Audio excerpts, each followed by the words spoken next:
Retired ICE Director Ron Vitiello here now to continue the conversation. Ron, always good to have you on.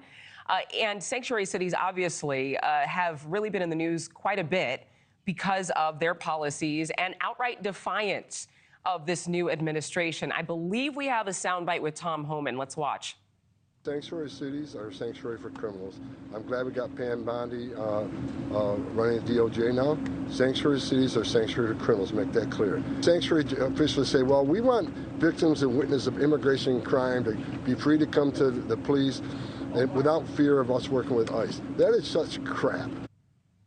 So I have a question for you. I mean, Tom Homan never minces words, but how well do you think this administration is doing in communicating to the American public what will happen in regards to people being deported?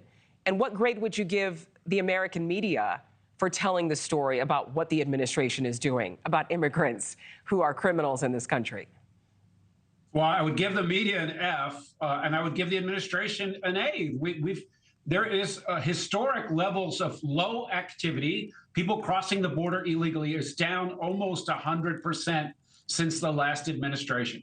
That means, and that's a number of boots on the ground for just Border Patrol agents alone. Add to that the 10,000 U.S. troops that are in this mission as well. 10,000 troops from Mexico, unprecedented cooperation in the interagency with the Department of Justice taking criminal cases, being referred to Border Patrol agents on the line, people being flown south into Mexico, people being flown to their home countries days after they enter illegally. And so that information is all out there. I get to see it every day as a senior advisor at CBP, and I think we're doing a wonderful job. Now, there is a lot more to do, and as it relates to sanctuary cities, that is a destructive policy. Those mayors have chosen by their defiance to protect criminals who are in the country illegally over the best interests of their own citizens. And I'll give you an example. The recidivism rate in Illinois is over 75%.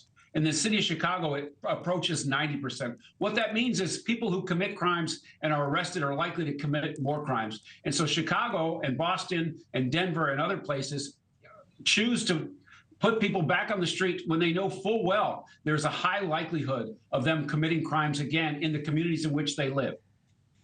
I have a question because it seems to not be brought up. Obviously, sanctuary cities and states were enacted for a reason.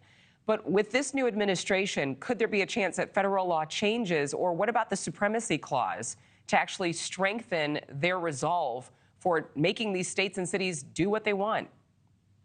Well, I hope that Pam Bondi, other officials in the government, restrict funding to cities that choose to flout federal law and not use the immigration authorities that they have to turn people over. What are we asking for? We're asking for ICE to go into a jail setting, identify people who are in the country illegally, and put them on a path for removal. That's a common sense premise, and it's also in immigration law. So these cities are flouting the federal responsibility. They're flouting the supremacy, as you said, and I hope it gets changed. That could be done in Congress, and that also could be done by the mayors themselves. Ron Vitiello, it's always good to have you. Thank you so much, sir.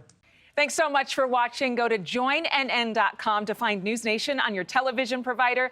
And don't forget to click the red subscribe button below to get more of NewsNation's fact-driven, unbiased coverage.